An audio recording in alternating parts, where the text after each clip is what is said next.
খুব সহজে বাড়িতে থাকা ইনগ্রিডিয়েন্টস দিয়েই বানিয়ে ফেলুন একদম রেস্টুরেন্টের মতো মটর পনির।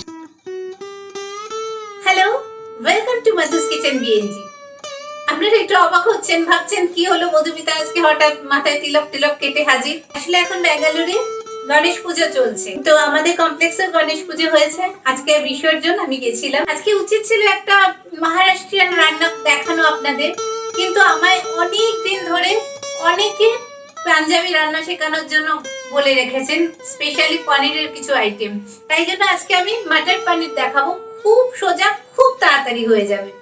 আর মহারাষ্ট্রিয়ান ডিশ আমি শেখাবো, আরো কিছু দেখাবো। আর আমি একটা স্ন্যাক্স আইটেম দেখিয়েছি আমার প্লেলিস্টে, আপনারা দেখতে পারেন, পাখার বাড়ি বলে, ওটা বানাতে পারেন। ওটা কিন্তু খুব সুন্দর হয়। ফ্রাইড আইসক্রিম দেখেছিলেন, কেমন লাগলো? বানাবেন কিন্তু অবশ্যই। তাহলে চলুন আমরা শিখি মাটার পনির। মাটার পনির বানাবার জন্য 3 টেবিলস্পুন তেল দিলাম। 2টো মিডিয়াম সাইজের পেঁয়াজ এর মধ্যে দিয়ে দিলাম। পেঁয়াজটা বেশ ভাজা ভাজা হয়ে গেছে, একদম লাল করে ভাজবো না, মোটামুটি একটু ভাজা হয়ে গেছে। এখন 1 টেবিলস্পুন জিঞ্জার গার্লিক পেস্ট দিলাম। এবার একটু ভালো করে মিশিয়ে দেব। 2টো টমেটো দিয়ে দিলাম। 1 টিস্পুন সল্ট দিলাম। এই নুনটা দিলে কি হবে, নরম হয়ে যাবে খুব তাড়াতাড়ি। এবার 2-3 মিনিট ঢাকা দিয়ে রাখবো। খুব কম আছে, 3 মিনিট ঢাকা দিয়ে রাখলে আস্তে আস্তে এটা গলে যাবে। 2-3 মিনিট হয়ে গেছে, দেখুন টমেটো পেঁয়াজ সব একসাথে একদম নরম হয়ে গেছে। একটু ঠান্ডা করে পেস্ট করে নিলাম। মাটার পনির করার জন্য আমি 200 গ্রাম পনির নিয়েছি। স্পুন তেল দিলাম, 1 টিস্পুন জিরে দিলাম, অল্প দারচিনি ভেঙে দিয়ে দিলাম, ছোট এলাচ ভেঙে দিয়ে দিলাম, 2-3টে ছোট এলাচ, বেশি নয়। একটু মিশিয়ে দেব। তারপরে এই পেস্টটা দিয়ে দেব।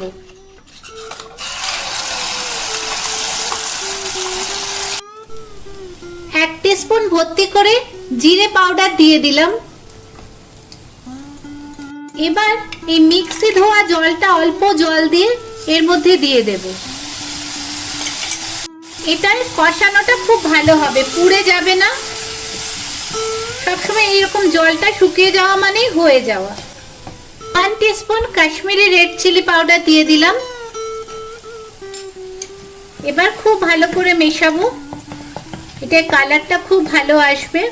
1 টেবিলস্পুন টমেটো কেচাপ দিলাম।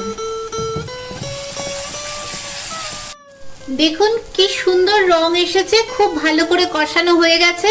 আর দেখুন রংটা পুরো চেঞ্জ হয়ে গেছে, একদম রেডিশ কালার এসে গেছে। 1 বাটি কড়াইশুঁটি এর মধ্যে দিয়ে দিলাম।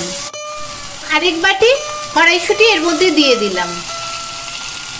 এটা ফ্রোজেন, আপনারা চাইলে নর্মাল কড়াইশুঁটিও দিতে পারেন বা ফ্রোজেনও দিতে পারেন। এখন তো নর্মাল কড়াইশুঁটি পাওয়া যাবে না, তাই জন্য ফ্রোজেন দিয়েছি। এটা একটু কষবে, কষানো চলছে। দেখুন কি সুন্দর রংটা এসেছে। আপনারা চাইলে এর মধ্যে কাজু বাটা, এইসব চারমগজ বাটাও দিতে পারেন, কিন্তু আমি দিচ্ছি না, কারণ কাজু কিশমিশ এইসব বাটা টাটা দিলে না একদম মুগলাই ব্যাপারটা এসে যাবে, তখন ওই পাঞ্জাবি স্পেশাল মাটার পনির ব্যাপারটা থাকবে না। খুব সিম্পল ভাবে তৈরি হয়ে যাবে। এবার পনিরগুলো এর মধ্যে দিয়ে দিচ্ছি। এবার পনিরগুলো এর মধ্যে দিয়ে দিলাম, একটু মিশিয়ে নেব। খুব সিম্পল ভাবে ঘরোয়া পদ্ধতিতে বাড়ির জিনিসপত্র যা আছে সেগুলো দিয়েই মাটার পনির বানানো হবে। আর আমরা বাঙালিরা যে পনির ভেজে জলে ভিজিয়ে তারপরে পনিরটা দিই, সেটা কিন্তু হবে না। এটা হচ্ছে কাঁচা পনির দিয়ে এইভাবে কষবে। পাঞ্জাবি রান্নাতে ওরা কিন্তু পনির ভাজে না, পনির এইভাবে কাঁচা ভাবে দেয়। খুব বেশি মিক্সড করবেন না ওপর ওপর, না হলে পনিরগুলো তো খুব নরম, ভেঙে যাবে। কষানোটা হয়ে গেছে। এবার 1 মগ, মানে কফি মগের 1 মগ জল দিয়ে দিলাম। এবার একটু ফুটবে, মিনিট 2 মতো ফুটবে। 2-3 মিনিট ফুটে গেছে। খুব সুন্দর গন্ধ বেরিয়েছে আর টেস্টও হবে অসাধারণ। ভাবতেই পারবেন না বাড়ির জিনিসপত্র দিয়ে এত সুন্দর একটা রান্না তৈরি হয়ে যায় আর এত তাড়াতাড়ি। রান্না প্রায় শেষ। 1 টিস্পুনের থেকে একটু বেশি গরম মশলা দেব, আর পাঞ্জাবি রান্না তো তাই পড়বে ঘি। পাঞ্জাবিরা রান্নায় খুব ঘি দেয়, আর এটা আমরা বাঙালিরাও নিরামিষ রান্না করলে একটু ওপর থেকে ঘি গরম মশলা দিয়ে দিই। সব রান্নাই মোটামুটি একই রকম। কি সুন্দর হয়েছে দেখুন, একদম রেস্টুরেন্টের মতো যেমন দেখতে, টেস্টও সেরকম ভালো। এবার ওপর থেকে ধনেপাতা ছড়িয়ে দেব, আর একটু ধনেপাতা উপর থেকে ছড়িয়ে দিলাম। এবার ভালো করে মিশিয়ে দিই। দেখুন কি সুন্দর কালারটা এসেছে। এবারে আমি জাস্ট 1 মিনিট মতো একটু ঢেকে রাখবো, তাহলে গরম মশলার স্মেলটা পুরো মাটার পনিরে ছড়িয়ে পড়বে। 1 মিনিট হয়ে গেছে, এবার আমি ঢাকাটা সরিয়ে নিলাম। ওয়াও, দেখুন কি অসাধারণ কালার এসে গেছে। আমি গ্যাসটা অফ করলাম।